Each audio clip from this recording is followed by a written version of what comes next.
Broadcasting live from Nextoria, this is Pop Culture Reference, your one-stop reference for all things pop culture. I'm one of your hosts, Seamus Connolly. I'm Garrett Strother. I'm Ricardo. What up? I'm here as well.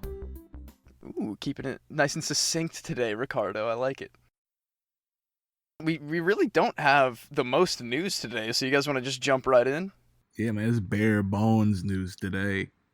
Well, today we've got, first up, some first look pics from Entertainment Weekly at the new Space Jam, and I think that this looks bad, and it's not because Lola Bunny is not hypersexualized anymore. That's exactly why. Stop lying to yourself. Oh, God. Am I looking at the right picture where it's just like her head on a human man's body?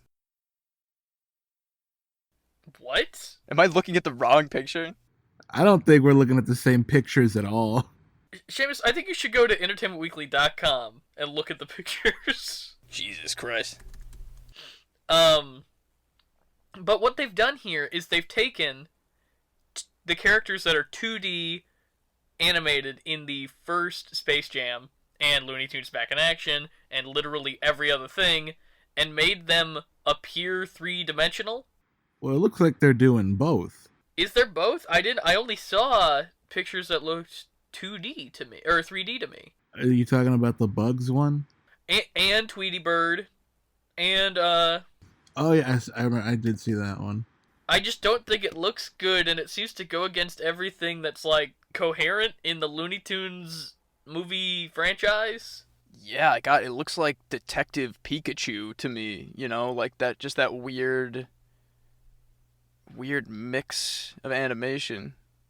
Which, I'm not saying it looks bad, I'm just saying it's not in line with what we've seen previously. Now, Ricardo just showed us a picture where they're all standing in, like, it's more of a, like, studio photo. And, I mean, they look more two-dimensional here, and I hope that's consistent with what will be shown, partially at least, in the movie. But all of the in-film images we've seen so far have had that 3D style. I'm thinking they're doing it's like a universe kind of thing that they're doing, right? So in Looney Tune World, I guess they're like 2D, and then they come here for the Space Jam, and now they're all different-y. It's a Jimmy Timmy Power Hour situation, if you will. Very nice reference. I love that. But in the first Space Jam, I'm not trying to I've done a lot of thinking and writing about Space Jam, and I'm not trying to impose laws on this universe. But in the first Space Jam, when they go to the real world, they are still 2D. Well, what do you guys know plot-wise about what this movie's like about? LeBron and his kid and the Looney Tunes and Don Cheadle. That is the plot. And it's the Monstars again, right? Is it the same evil alien basketball team? Do you guys know who Don Cheadle is playing? A robot or something? He's playing Michael Jordan. It gets real dumb once I lay it all out. Don Cheadle is playing the AI algorithm of the Warner 3000 Entertainment serververse. I'm doing air quotes around that if no one can see, because this is audio. I could hear the air quotes. So it sounds like the plot is LeBron and his son somehow get sucked into HBO Max, and they just interact with all of Warner's different properties, and also the Looney Tunes are there. Okay, sure. That's insane. Like, what the hell? So, it's brand synergy. It's like the Paramount Super Bowl commercial, but real. Which, I mean, honestly, very in line with the legacy of Space Jam.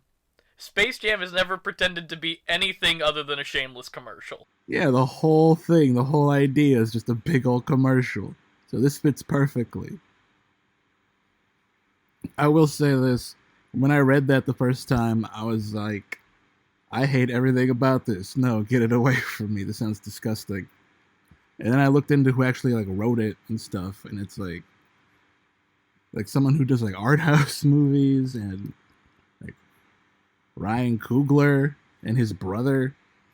So I don't know, I'm kind of conflicted. It's like, oh, okay, there's a lot of good people behind this. At the very least, maybe it's could get like a nugget of a good idea in there.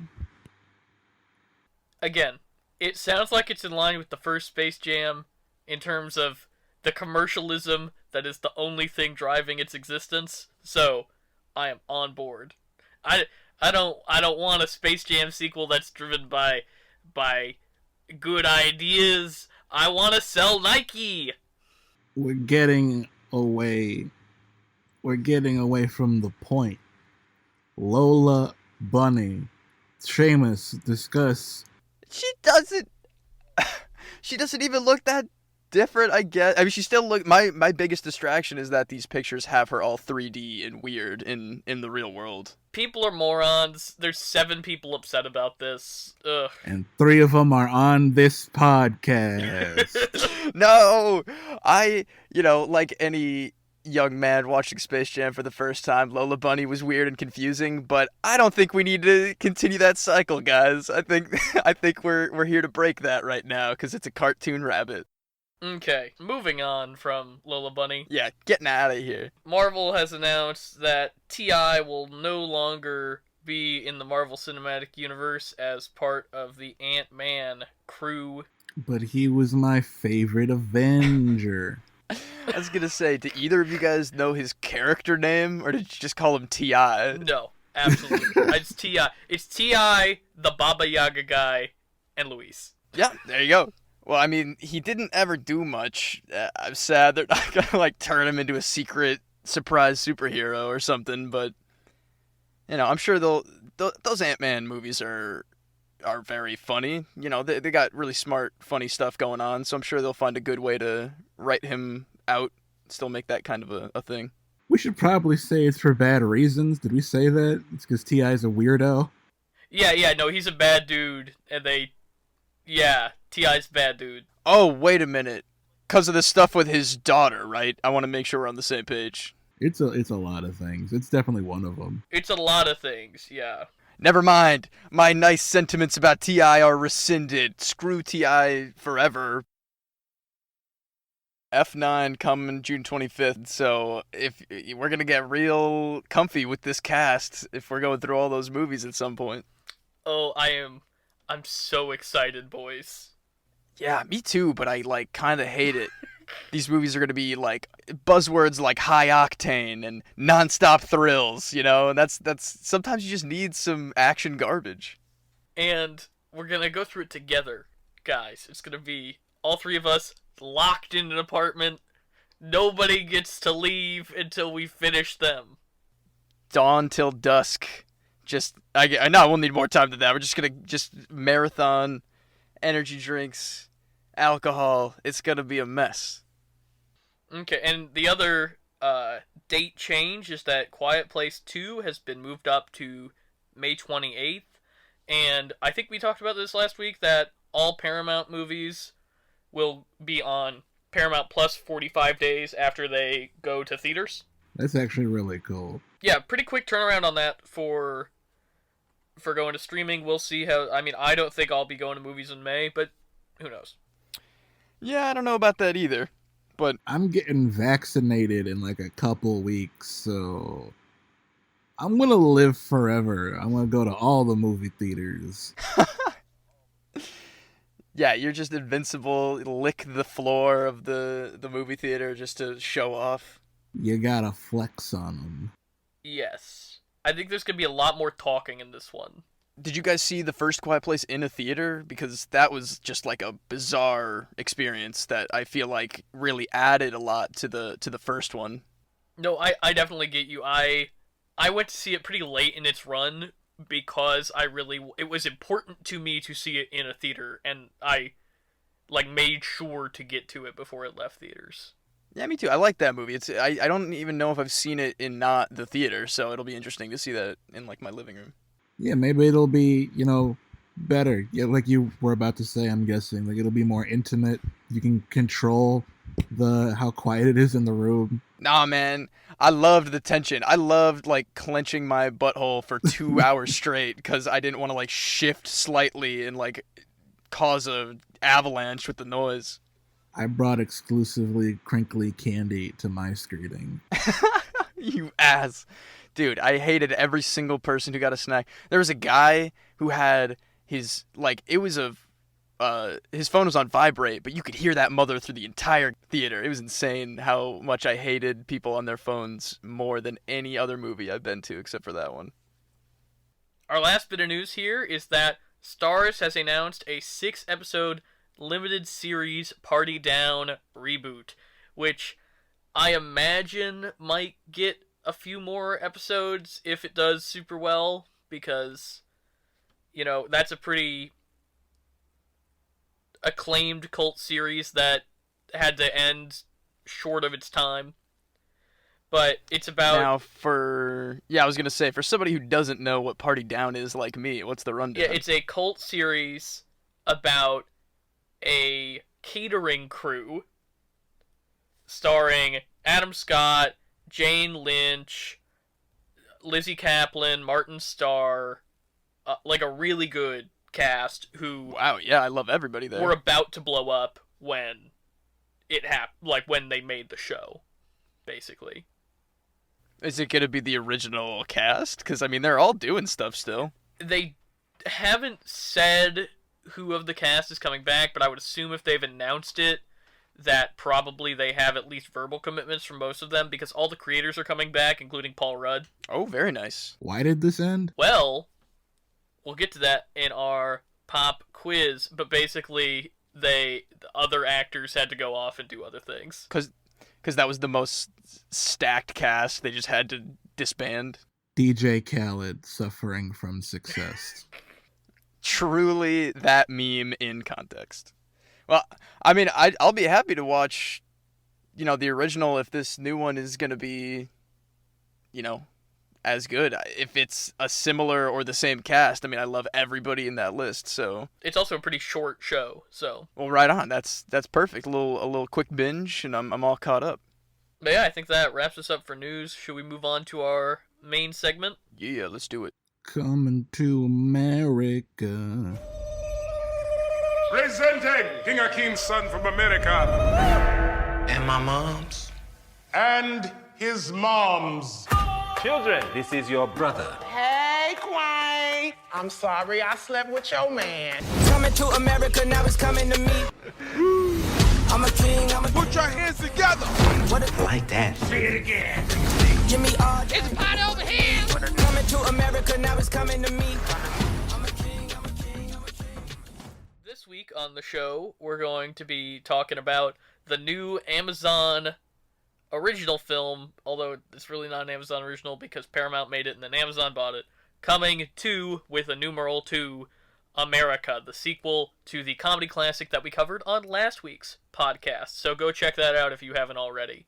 And I mean, it's a comedy, but I think we'll just mark spoilers off the bat just because it's not really that kind of movie.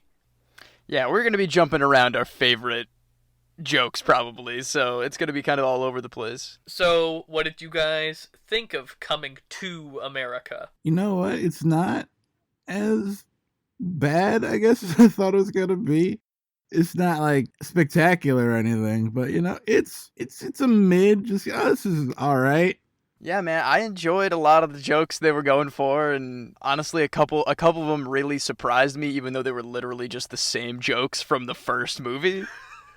It just made me giggle real hard, and I think there are a lot worse legacy sequels that have come out, and my lower expectations going into this one probably helped me enjoy it a lot. So, what about you, Garrett? What do you think? That's where I'm at. Yeah, no, that's exactly where I'm at. This movie's getting terrible reviews, and I'm like, what did you people expect from this movie other than what it is? It's funny. Eddie Murphy is charming. Arsenio is charming. They got a great supporting cast. They got most of the original cast back, and they got new hilarious actors to come in. Like, it wasn't my favorite movie of all time or anything. It's definitely not as good as the first one, but I am not mad I watched this. Yeah, I was seeing like angry people, and maybe that's because I literally saw it a week before the sequel came out, but people probably just have such a die-hard love for the first one that they were expecting the world, and they got not that. Also, I was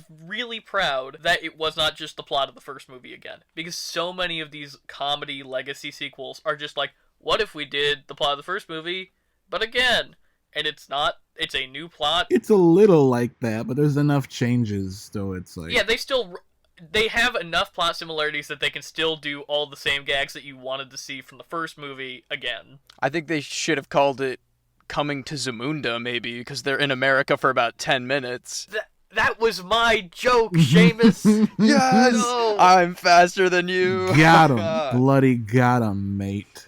Oh. But yeah.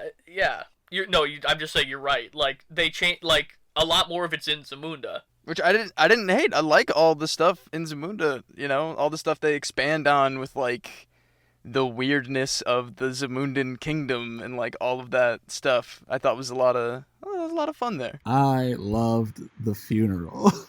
Oh, yes! Oh, yeah. 100%. Oh, man. With Gladys Knight. Morgan Freeman is narrating it. Salt and Pepper's there. Salt and Peppa. Excuse me. Salt and Pepper. Cut that out, Ricardo. God, please cut that out. I'm such a square. Oh, God. Wait, wasn't there somebody else there, too? There was, In Vogue. Right. Oh, my God. We get James Earl Jones doing the most Kim Jong-un nonsense possible. And yeah. In wanting to attend his own funeral while he's still alive. Tom Sawyer, baby. Straight up. And then he just died. He, like, decides there at his living funeral to die very nicely, seeing all of his stuff he's leaving behind. I thought that was actually kind of moving. Like, this movie does not have the same political agenda or kind of, like, teeth that the first one has. But it still, I think, does have it retains a lot of that heart that the first one has, in that it actually respects its characters. And they could have really easily played that for laughs. Like, I was really afraid he was gonna, like, fall down and face first out of the casket. Oh, God, yeah, I kind of thought they were gonna do that, too. And, I like that they respected that this was a big moment for Akeem. And Zamunda as a whole. You just saw how everyone loves this man. Mm-hmm. But yeah, like, in Zamunda as a whole, I think that scene in particular expands really nicely on Zamundan culture, and just like it does with its characters, it finds a way to honor and kind of replicate the charm of the first film while also expanding on what's going on with the characters. Hey, Seamus, why don't you break it down? What was the plot of this movie? The plot of this movie? It's honestly, I didn't love... I think they could have gone a couple different directions with the main actual plot of it, but basically, Eddie Murphy is told that in a stoned haze, he was mounted by Leslie Jones in America. Great flashback to their night at the club where Arsenio is, like, in drag and, like, wants to sleep with both of them. We get a great callback to that spit take. And we've got weird, de-aged Eddie Murphy and Arsenio both in really low lighting so that it's easier to swallow. Yeah, that's very great. But yeah, basically, he unknowingly impregnated Leslie Jones. And I want to say that flashback is the only instance of the Soul Glow song for just, like, a couple seconds. I think so. I think it's the only... There's other Soul Glow references, but I think that's the only instance of the Soul Glow song that I caught, yeah. I'm glad it made it in there, for sure. But yeah, basically, after James Earl Jones dies, Prince Akeem is... he's worried that he's going to be taken over by Wesley Snipes' neighboring warlord kingdom if he doesn't have a son in charge, and he kind of neglects his eldest of his 3 daughters, who is, like, kind of trained to take that role. Man, Wesley Snipes was having a ball. Loved him. General Izzy, right? General Izzy, yes. He was, like, strutting around, making jokes. Like, he was going for it. It was great. He looks so good. He looks 30 years old. True. Oh, the man doesn't age. Daywalker indeed. Black don't crack, my guy. Wesley Snipes is the proof in this movie. Also, Akeem's eldest daughter, Mika, which is just Akeem spelled backwards, is Kiki Lane from If Beale Street Could Talk, who's a really good actor who I want to see in more stuff, but so far she's been in, like, this and the Old Guard Netflix movie. Yeah, she didn't have a ton to do in this movie. Yeah, that's one of my main complaints, honestly, is that they could have made her more of a character. Yeah, definitely. Yeah, she does like maybe 2 things. She takes out Wesley Snipes. Oh yeah, that's true. There's a great staff showdown where you got the kids and Semi just like beating down soldiers with AK-47s in the throne room. It's pretty good. And I think that's my one of my chief complaints with this movie is there are 2 relationships that at the end were supposed to be like, oh, they're friends, but they didn't do enough with them to make us really invested, which are what's the son's name? Ah, damn it. What is the son's name? I only remember Johnson because it made me laugh. It sounds like Johnson, but it's not. It's Johnson. Okay, his name is Lavelle. Okay. So, the first relationship is Lavelle and Mika, which we do see that get earned a little bit more because she helps him with the whiskers and everything, but I still didn't feel like they super developed that relationship. The other one is between Semi and Tracy Morgan's uncle Reem. Oh yeah.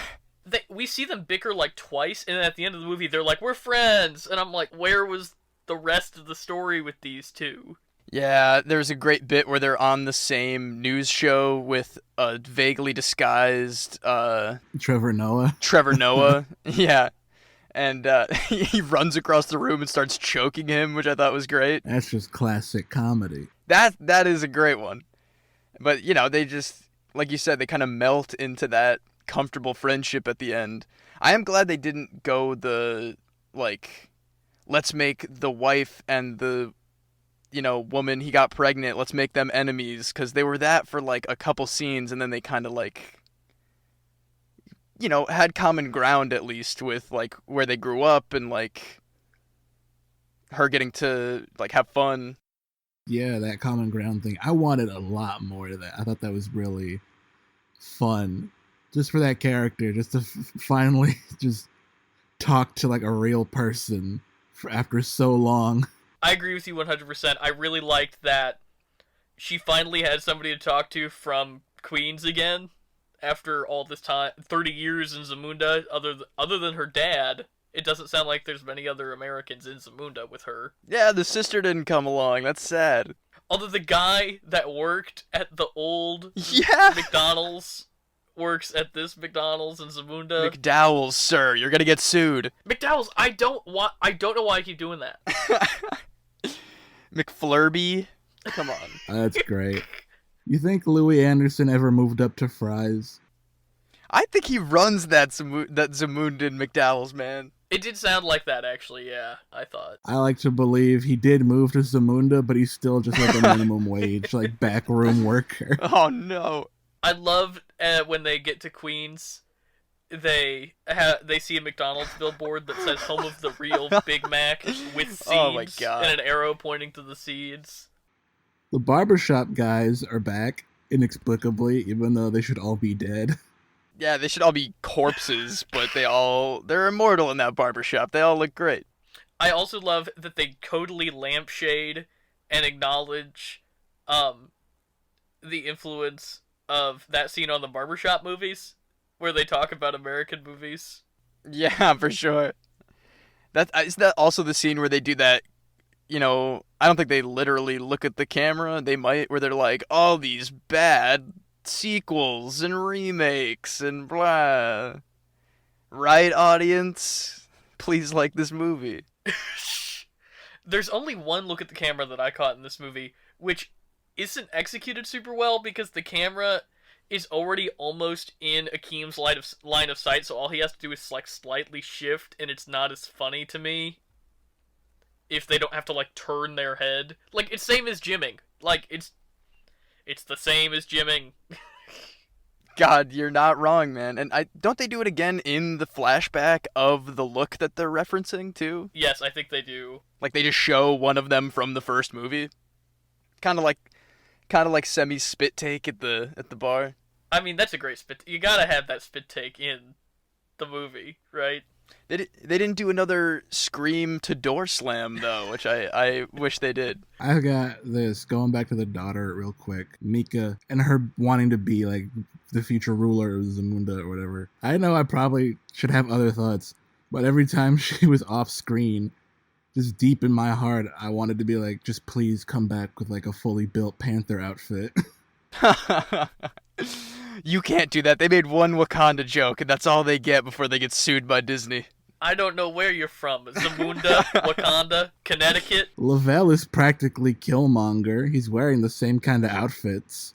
Oh, 100%. Oh, God, Yeah. you're right. Yeah, Yeah, he's even got the Killmonger hair. that's true. Oh my God, yeah. The barber lady gets it with that cut. I liked seeing when Lavelle goes for his job interview, Colin Jost is the grandson of the Dukes Yeah. from Trading Places. Oh, I didn't even notice that. That's funny. I didn't pick up on that. I guess I was too distracted by seeing Colin Jost in another movie. Wait, Ricardo, you had just said that you saw Colin Jost in a movie, right? Wait, what was he in? I was watching the Tom and Jerry movie that came out, and Colin Jost is in it. He's a supporting character, and I hate him. I never want to see him in film ever again. So that's where we land on Colin Jost. Let us know in the comments, what are your thoughts on Colin Jost? Hashtag Jost Roast. Hey, that's a good one. I like it. Thank you. Oh, that's such a bad hashtag. Anything else you guys want to talk about coming to America? Sexual chocolate. Thank God the return made it. That was the one that really got me right at the end, was the Tracy Morgan going up, and they're kind of building it up like, oh, who could it be? They got so many big stars in the beginning. Who could top all that? And he goes, my cousin, Randy Watson. Randy Watts, and his band Sexual Chocolate. And That was a groaner, but the more it went on, the more I got into it. come on, neither you busted up when he said that. I was loving it. I did end up loving it. I got genuinely surprised because I for a minute I did think they were gonna do like, I don't know, some other big star, but I'm glad that's the route they went. They did that boy can sing. They did that again. The barbers are all at the Zamundan weddings. Great. Yeah, for some reason, yeah. Oh, and the last big thing I wanted to bring up was that, and I mean, I don't want to write the movie for him, but yes, I do. I could write this movie better. It should have been Semi's kid, I think. I think the big twist should have been they were all stoned and drunk. He was already established as like telling women that he is the king. Everything got confused, and it turns out that it's Semi's kid. It's better than Akeem was raped? Question mark. No, period, exclamation point, maybe. Yeah, that's not super good. I don't like that about this movie. And I think it would have been smart to have it be Semi's kid, but it does undercut the theme a little bit of, I don't want to be king, traditions are stupid, let the person who's qualified to rule Zamunda rule Zamunda. Yeah, that would have been the real ending. I can't stop thinking about Black Panther. That's all I can think about. I'm a little surprised they didn't make more Black Panther jokes, to be honest. Right? They're right there. I liked Akeem mopping. That was a nice scene. Oh yeah, very, very sad, but it's nice. They're kind of bringing it back towards the original message a little bit. Yeah. All in all, it's an alright movie. It's a rental. If you've seen the first one, this isn't better than that, but I think it's worth checking out if you want like a few laughs on like a Sunday afternoon maybe. Yeah, I mean they're fun. This new one is worth a watch. It's really all there for the references to the first movie, and you kind of know that going in, so you'll get plenty of those, and you'll get a great laugh. I think it's like if you watch the first one for like a family movie night, you might as well watch the second one. But yeah, let's move on to our pop culture reference of the episode.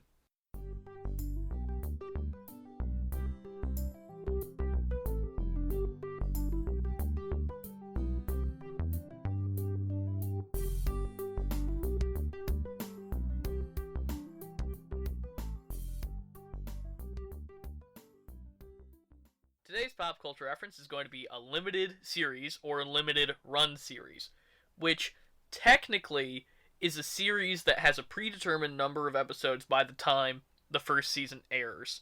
Though, something that happens kind of a lot more recently is if a show doesn't do super well and gets canceled, but they still want to have some prestige to it, they decide that it's a limited series after the first season airs.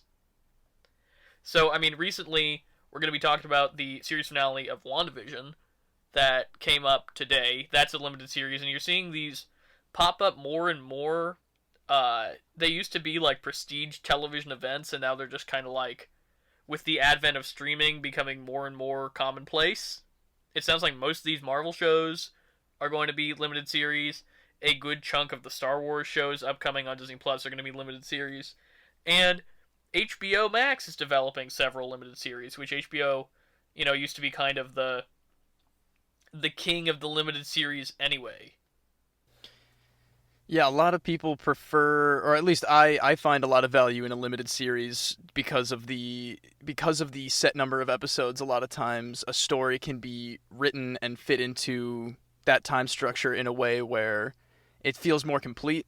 An ongoing series might get canceled before it can be finished, or it can go on for long enough that it kind of becomes stale. So the limited series is a good way to put a lot of power behind a project, a lot of money behind a project, and not have it kind of taper off at the end. Also, I think it's worth noting the Golden Globes and the Emmys, I think both consider anthology series as limited series. Like, so if you watch American Crime Story or American Horror Story, you consider like one season a limited series, I think, under those parameters, which is like, sure, I definitely like, if you only watch OJ American Crime Story, it basically functions as a limited series, so I can definitely get behind that. Yeah, I agree. There's definitely something about the tone of limited series that's like exclusive and higher end, and a lot of the times that's what, productions that are trying to make a limited series are going for, is just a little more of a cinematic movie quality. Is that any different than a mini-series? Is that just the same thing? No, miniseries and limited series are the same thing. I think what happened is, in the UK it's called a limited series, and in the US it's called a miniseries, and that terminology's just kind of made it over to the US now. I think it sounds more prestigious, and it doesn't sound quite as, like... It doesn't sound like you're getting shortchanged, I think. Like, I think miniseries might sound like, oh, it's not like a full thing, as opposed to limited series. It's like, oh, prestige. And that's why I'm only going to be using the word mini-series from now on. You bastard! Like the Queen's Gambit was an example of a miniseries that went viral recently that I think wouldn't have gone viral if it were a movie or a full series. Like that, it hit a perfect sweet spot. People want to binge something for a few episodes and then not have to worry about it. Which is weird when you see a limited series like WandaVision that's released weekly, because that kind of goes against some stuff there. But do you guys have any favorite limited series you want to shout out before we wrap up? I think this counts. The classic Twin Peaks, before they did the revival, I believe, was a limited series of 2 seasons, right? I don't think they were ever going to go past that, and they kind of had an ending point in mind. Does that count? I think it counts. Yeah, I think series... there are tons of limited series that kind of have 2 parts, so I think that counts. Yeah, that one always gets me. That's a bizarre one. Ricardo, anything? Terriers on Hulu. It's an FX show, but it's on Hulu now. It came out in, I think, 2011. I watched it like a long time ago, but I remember it being really good. It's a former detective. He's now a PI. He solves crimes with his ex-con partner. It's got, that mystery element to it. They solve crimes in like Miami. It got like 13 episodes, I think. and it's pretty good. I remember it being a fun time. Right on. That sounds cool. Garrett, do you have one that you have in mind? Well, I'm a pretty big fan of the 90s BBC Pride and Prejudice miniseries. Mostly because, I mean, it's super charming and good all around, but I think mostly there has never been a role better suited for an actor than Colin Firth and Mr. Darcy. Oh man, I should probably watch that. That sounds perfect. It's so good. It's really, really good. I think it's on HBO Max, so go check it out. Should we pop quiz? Let's do it. Pop quiz. I'm nervous for this one. This'll see if I can tie it up, but both of these categories are a little I was gonna say, Seamus, you're coming up from behind. You're at 6. Ricardo's at 7. Is this the comeback streak that you've been touting? It's been a couple weeks. I'm hot right now. I can't leave the table. I'm ready for it. Well, since you won last week, it's gonna be Ricardo's turn to pick the category. And your options, Ricardo, are Party Down or Coming to America. You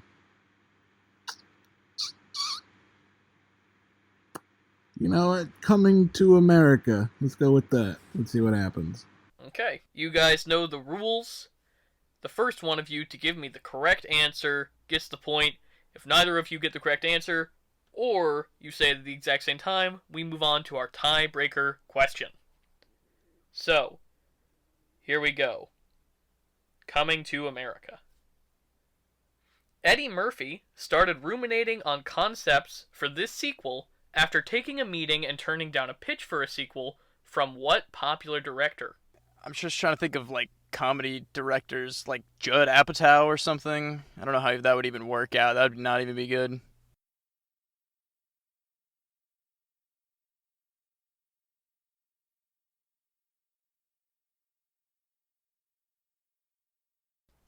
Ricardo, can you give me a guess before we move on to our tiebreaker? Harold Ramis. Harold Ramis has been dead for 10 years, but I like the enthusiasm. Oh, I thought we were talking about the original. You mean the sequel? No, for this sequel. So it was more recent when they started development, I guess. Okay.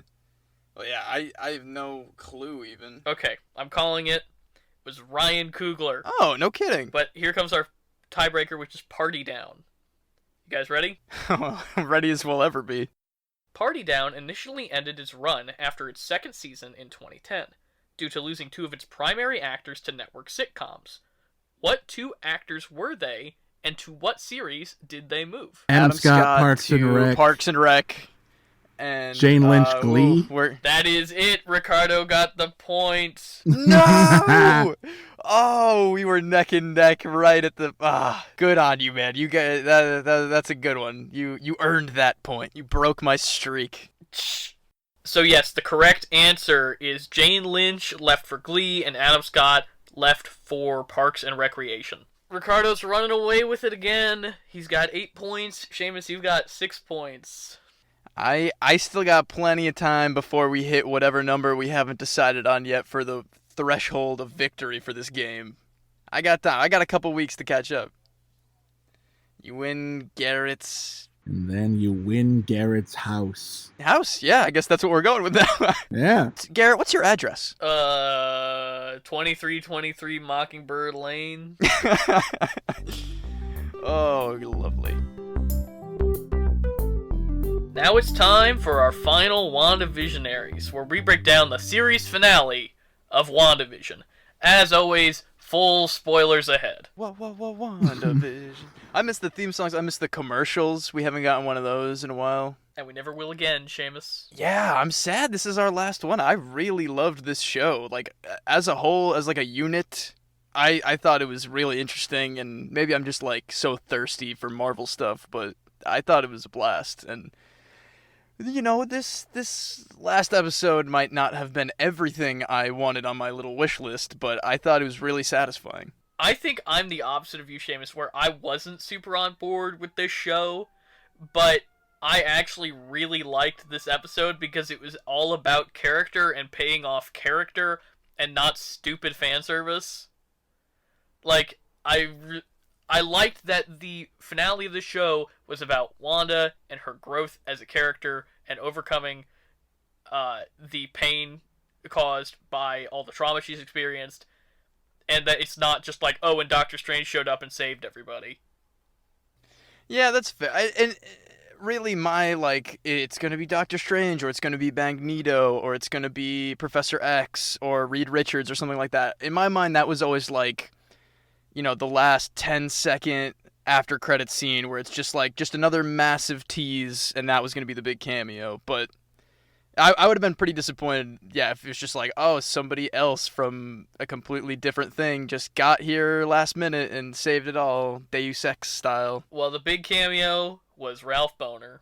Oh, God. Let's talk about the implications of Ralph Boner. They said boner. Evan Peters. God. Not even like... That's such a brilliant twist because it's so obvious.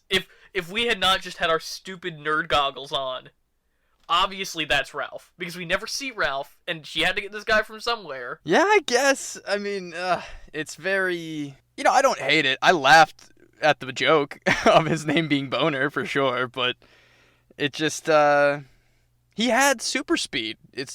We just chalked that up to Agatha gave him Quicksilver speed. It's magic, man. Yeah. Yeah, it's magic. I don't care. It was Agatha all along. There was a whole song about it, Seamus. I've, no joke, every single day since that episode came out with the Agatha all along, I have sung it out loud to myself randomly just because it'll get stuck in there. I think it would have been real funny, in the same vein as the Ralph Boner joke, if she found a headshot and it was just Evan Peters, the actor. See, that would have been, you know, I guess, but then that would have like multiverse implications because it's like, oh, they can go to our world or whatever, and then the theorists would have never shut up. But yeah, I mean, the plot of this episode is really, there's not plot to this episode because the plot to this episode happened last episode, and the plot to this episode is fight. Yeah, this is truly like these last couple episodes were very, I don't know, it got a little twinge of like anime structure where it is literally a whole episode of exposition and build up and then a whole episode of just fighting. And so if you've been missing that classic Marvel big final battle, you're going to get what you've been waiting for. Yeah, the whole episode, the longest episode, still not an hour. We were fully lied to about those last 3 episodes would be an hour each, but... We were fully lied to about a lot of things. That's just Marvel's MO. Like... Oh, Paul Bettany, you absolute bastard. Making that big tease about the final episode cameo. Great troll, though. He really did get us. Oh, I mean, it's hilarious. I love Paul Bettany because he does not care even a little bit about Marvel or Disney's IP concerns or whatever. Yeah. No, yeah, he's living his best life. I watched a supercut. I didn't know he had that catchphrase, snitches end up in ditches. Excuse me? I literally just watched that this morning, Seamus. It made me smile so wide.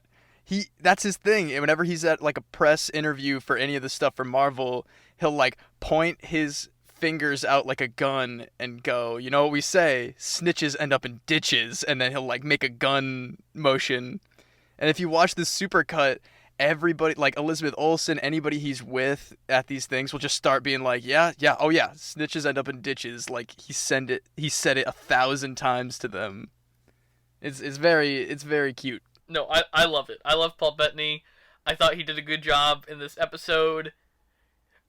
Both times. I loved the Terminator 2 T-1000 walking out of the flames vision. I like all the memes that have come out of this Vision fight. I require elaboration. It's the Wanda and Agatha fight on one panel. It's just a straight bare-knuckle brawling.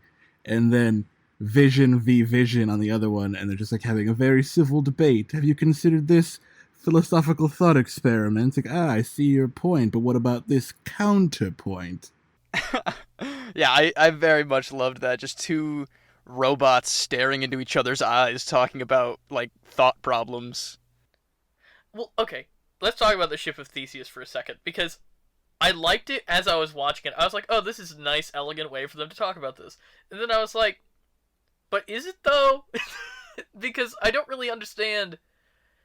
I guess it does make sense, because Wanda says at the end of the episode that the vision that was living in, which is kind of what we thought all along, that the vision that she created in the Hex was the part of the Mind Stone that's in her that allows her to connect to him. So I guess technically that is a pretty apt Ship of Theseus allegory. Oh, you have problems with the allegory itself? I thought we were just gonna start discussing like, which is the real ship? Like, I don't know. Oh no, I mean, like obviously that too. Like that's our that really could have been our pop culture reference for today, actually. The pop culture reference is us just debating the ship of Theseus. Well, I mean, like I like the analogy a lot, actually, especially because of how that end of that fight ends up, and kind of the implications of White Vision disappearing before the end of the episode. Like, they have that debate, and then we literally do not see him again. So he's like this awoken cyborg who maybe has part of the real Vision in him now, or maybe just kind of gained his own sentience. Well, like Vision said, he's like, oh, you're a robot, you got memory banks, so let me just unlock those real quick. He essentially downloaded Age of Ultron and Civil War back into his hard drive. Like, he remembers all of the things, he just doesn't have any attachment to it. It's just more like, oh, that's a weird thing that happened to me one time. Yeah, that's what I'm saying. I don't know if it's like a full, like, oh, Vision is like pretty much back or whatever, because this Vision might just remember it. And there was a shot of like his like weird forehead light glowing yellow for a second, which kind of made me think that maybe that is a little more important. But like I said, he's straight up gone. So I interpreted that maybe the Hex Vision was able to put some of the Mind Stone power into this Vision to give him a little bit more of a soul. Oh, I guess that's what it was. Again, I took it as more just like, now here are the memories, like, you know all of what happened. It's up to you really what you want to do with those, because he doesn't have any emotions or any real attachments to Wanda or anyone. But with this new footage, he's like, oh, I've got a lot to think about. I'm interested to see where they take it. Yeah, I almost wonder if he's going to Wakanda, because, like, that's where Vision died. And that's where a ton of vibranium is to, like, work on himself, maybe? Oh, maybe that's true. I hadn't even thought about that, but yeah, that's also possible. I mean, he's all shiny and new. I don't know how much he needs to, like, physically work on himself, but yeah, I don't know. We'll see like a sad Vision. He's gonna go to the gym. He's gonna go to the vibranium gym, lift some vibranium weights. Yeah. He cried in this episode. He did. That was a thing from the comics, wasn't it? Where it's like, even an android can cry. They didn't say that, but that's the subtext. Full Scarlet Witch outfit is fire, right? Like, that transformation is great. Oh, yeah. No, it looks really good. I think it looks really good. That whole fight is really good, I think. Especially, it's spoilers, so like the whole rune thing. Oh, that is such a good payoff. Oh, yeah. Yeah, that straight up surprised me. Like, it surprised me as much as it did Agatha, for real. I know, I was shocked. And the fact that it's just, I mean, something I don't like, that Disney has 1/3 act now for all their stuff. It's the person's like, I have the power, and then they try to do the power, and it doesn't work. And then the good guy's like, no, I have the power, and then, because that's Endgame, that's Star Wars, and that's this. But I do think, by far, the runes is the best of those three payoffs. So, because they set it up really elegantly. And that big pull-out wide shot of, like, all the runes on the edges of the Hex looked just also very cool. All the red in the sky, all the clouds they're fighting through. And I kept being like, she's missing, you gotta aim! But no, she wasn't missing. I guess that is that classic villain looks around and's like, "Hi, you missed. Did I?" And then something from off screen happens that they were actually aiming at. It's still cool though. Plus, it ties into Agatha from the comics a little bit, where she taught Wanda how to use her magic and stuff. This is a weird roundabout bite you in the ass way of doing it, but it's fun. I liked it. I liked it too, and my biggest sadness for this is that I was hoping that Agatha would survive this finale, and Well, she's in the sunken place. It's like she's still there.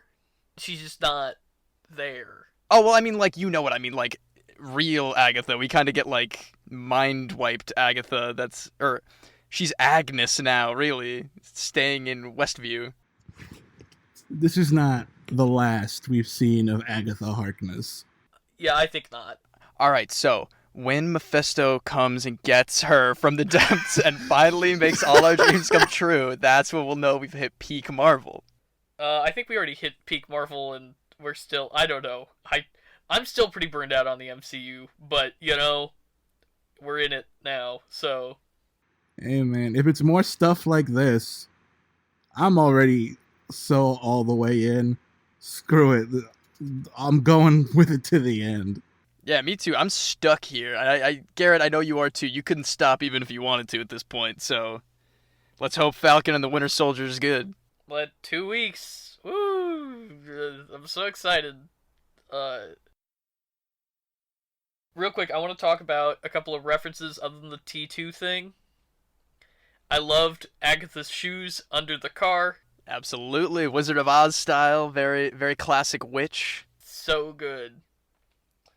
The Incredibles moment in the town square with the force field, like that. And of course they were still right next to the movie theater Yeah. too, so you were thinking, Incredibles, because they had that on the marquee a few days ago. Also, they had Oz the Great and Powerful on the marquee this time. So another Wizard of Oz thing. So that's cute. Oh, I didn't even notice that. Also, just before I forget again, because I almost did before this is over. What is the guy's name? He's in Coming to America. Oh yeah. That guy, my favorite side the piano guy, guy. David Schwimmer. Yeah, I was gonna say. He's in Coming to America for like one line as like a taxi driver or something. Yeah, you're right. And that's a great bit too. Like his whole like, you're gonna have to download the app. I think there's a promo code, but there's surge pricing right now. Oh, it was a very multiverse indeed watching those back to back. Yeah, I was excited about that. Going back to WandaVision real quick, I want to talk about the part where it's kind of cool. Wanda has to confront her own actions of what she's actually been doing to these people, where she's kind of she's still kind of no, I'm doing fine. It's all right. They're cool with it. I gave them awesome lives. And then Agatha finally cuts everyone loose, and they're about to straight up burn her at the stake. Like, they're not having it. I kind of wish Wanda had gone to prison because She probably should. like consequences. What prison is gonna hold the Scarlet Witch though? The raft ain't gonna do jack, man. I'm just saying.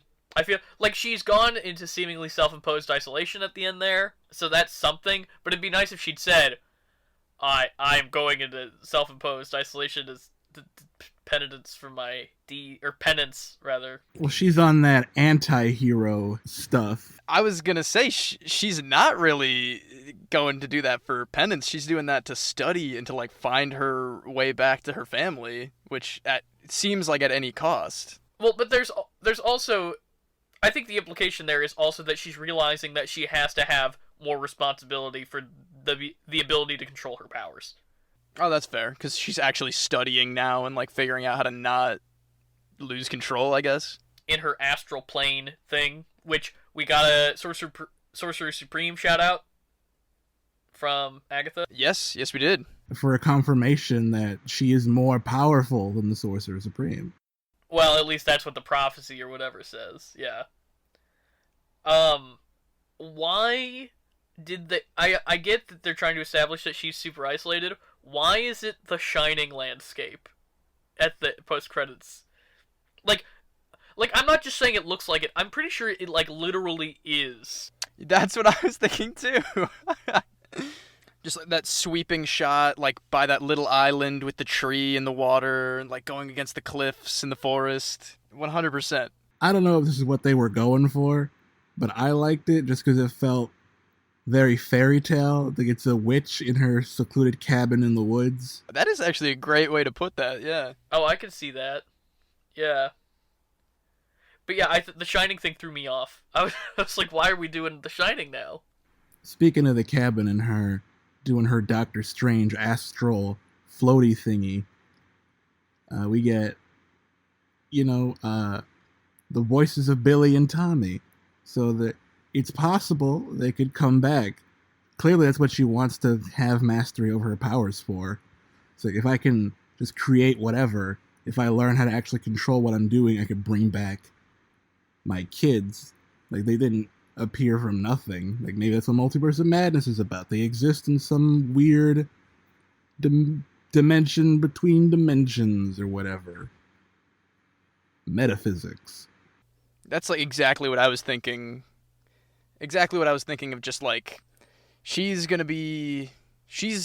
and, we've been kind of saying this all season, but she is going to be ripping the holes in these multiverses, just trolling around for her family in one way or another. But it's going to be, it looks like it's going to just continue to be really dark for her for a while. Maybe Doctor Strange will pull her out of it and help, or maybe they're going to be kind of at odds with each other, and that would be awesome. As if it's like he's chasing her through the multiverses. One could hope. That would be my ideal, yeah. Doctor Strange is kind of really bad at his job if he didn't notice any of this was happening in New Jersey. He didn't get his ass to Westview, yeah. Like, his whole deal was, I gotta, regulate magic use in this realm or whatever. He's the magic man. But also, they might go in Multiverse of Madness and be like, I was off doing another thing, I was saving another reality, for I am the Sorcerer Supreme. I fight Dormammu. I'm saying they're just gonna make a joke of like, oh, I was off doing something. Wong, did anything crazy happen while I was gone? You took care of it, right? And he's like, oh, about that, I was getting deli sandwiches because I'm from New York. Have you seen this new TV show? It's called WandaVision. It's real funny. Oh, that's what it is. Wong is watching WandaVision and he thinks it's just a good TV show and he doesn't know to like go to New Jersey. I do love Wong. Yeah, he's great. Okay, I have one last issue, which is this show, literally no episode has any falling action. I really was hoping that this episode was the episode that had some kind of falling action. Nope. Just it ends. And then, because even the post-credit scene, which could have been some kind of falling action, or the mid-credits, I should say, with the Skrull and Monica Rambeau, so she's gonna go meet up with Nick. Yeah, she's gonna go meet up with Nick Fury in space, and they're gonna do the space Galactus whatever thing that's going on there. Oh yeah, we didn't talk much about that. And she showed her powers and stuff like full force, and it was really cool. Right, that was this episode. Yeah, that was helpful for me, just because I better understand what her powers actually are, instead of, oh, she's just like strong or whatever. It's like, oh, it's like energy absorption stuff. It's like, okay, I get a better sense of what you can do with her now. Yeah, me too. I'm glad that we had another tease that wasn't that, because I don't, it's not a surprise to me that she's going off to go to space with the Skrulls, because obviously she's got a relationship with the Skrulls, and then, also Nick Fury's in space with the Skrulls, so... Yeah, I was almost expecting Sam Jackson to start clapping from the back of that theater. Just like slow clap, classic Nick Fury style. Kat Dennings didn't want to be here for more than a scene. I thought that was kind of funny. I think she's literally in one shot of this, because I think that you don't even see her really, other than saying have fun in prison. Like a shot in the car. I love the explanation at the end from Randall Park, Jimmy Woo. Say, oh yeah, she just didn't want to be here anymore. She left. She's gone. Yeah. Ooh, real quick. Let's talk about the people of Westview real quick, and just how that got. I think that was the darkest I've ever seen it, because we got Dottie, was it, where it was just literally begging for her life, or even the mom from that 70s show just being just either let us go or just let us die. Yeah, hearing Kitty Foreman say "just let us die" is pretty dark stuff.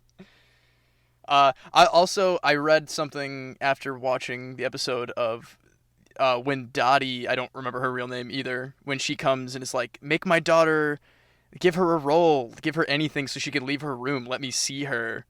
That gives a lot more freaky connotations to the "for the children" chant, because they're literally doing all of this crazy stuff for their children because they're being tortured too. It's really like, come on, Wanda, you're a kind of a mother now. You gotta get right with that. Wanda, you're an Avenger. What are you doing? You walk out that hex, you're an Avenger. Not anymore, man. She's like the best Dark Phoenix we got, and that's evil. I hope, but maybe not. I don't know. Well, Wanda's always been complicated in like the comics and stuff, where she's the source of so many people's problems, but also, you know, she's got kind of a redemption arc. We'll see where this goes. I like where she's ended up at the end of this. I want to see more from her. Can't wait for Doctor Strange, that's for sure. All right, we'll see you in 2 weeks for the Falcon and the Winter Soldier, whatever we decide to call that segment. Wait, you had one, Seamus. You had a good one. Ooh, I'm on it. Hold on. Oh no, I got a new phone. My notes are in my old phone. Now it's time to Save the Rec Center, where we give you our weekly recommendations. What do you guys got? This week I'm going with another video game. This is a classic that's gotten a remaster on the PS4 a couple years ago, and I probably talked about it before on the show, but I just started replaying it. I'm gonna go for the platinum. It's Heavy Rain, the game that got Quantic Dream, the video game company Quantic Dream. It really got them on the map. It's like one of the early famous QuickTime event games, a lot like the Telltale series that you get, where it's kind of investigation and QuickTime event based, but it's, well, I mean, I won't say it's more realistic than like a Walking Dead or a Back to the Future, but it's got more, they're trying for a more realistic looking graphical style to it, and it's about a serial killer who drowns people's kids in rainwater and makes their fathers go through horrific trials to try to save them. And it is really brutal and really good. And it's really what got me into the more story-based video games, which I've really kind of stuck with for the most part. And it's really great. You can get it on PS4. It's kind of like the same vein as Quantic Dream's other games, Beyond Two Souls and Detroit Become Human, but it's really just like, it's something else. A lot of fun, really brutal story. Give it a shot. That sounds scary, and I don't like it. That's so scary, and I don't like it. Oh, that's good. Well, I just revel in horror and gore on screen. I love that stuff, so we're a little different on that end, Garrett. Well, I've got a video game on the opposite end of the spectrum if you don't want to have nightmares. I recently started playing the 2016 Ratchet and Clank through the PlayStation Plus collection, and right now for PlayStation's Play at Home event, literally any PS4 or PS5 user, whether or not you have PlayStation Plus, can download it for free to keep to play right now. Wow, that's awesome. Yeah, I think that's great. So if you guys don't already own it and you haven't redeemed your copy yet, go do that, because it is a super good game. It is like this weird Buzz Lightyear of Star Command 321 Penguin-y art style tone world where it's like it's anthropomorphized animals in science fiction environments, and I like it. I think it's really funny. I think it's really clever. They have these really cool arsenals of weapons that you can kind of choose from, and they all have slightly different strengths, and they're all good against these different enemies. And then I'm excited, of course, for Rift Apart, which is coming out in June, I think. So I'm kind of prepping for that by playing this one, and I really, really like it. I've only been playing it for like a week, and I've already beat the story, and I almost had the platinum just because I'm enjoying playing it so much. Is this the remake that came out kind of at the same time as that movie did, like a few years ago? Yes, so it's a retelling of the first game, which was for the PS2, I think. And this is the only one I've played of them. I'll probably, if I enjoyed this one enough, that I'll probably pick up or at least get from the library, the PS3 collection of the first 3 games. But yeah, this is technically a retelling of the first game. And then the movie, I think it uses cutscenes or clips from the movie as the cutscenes. I don't know much about Ratchet and Clank, but you know what? I've always thought they were cool. They're from the same video game school as Sly Cooper, and you know, that's one of my favorite series of all time. So Ratchet and Clank sounds like a lot of fun.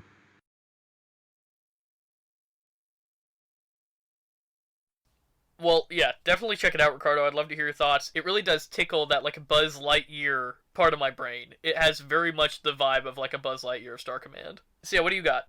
Oh, it's my turn. I don't have a video game. I do got a movie though.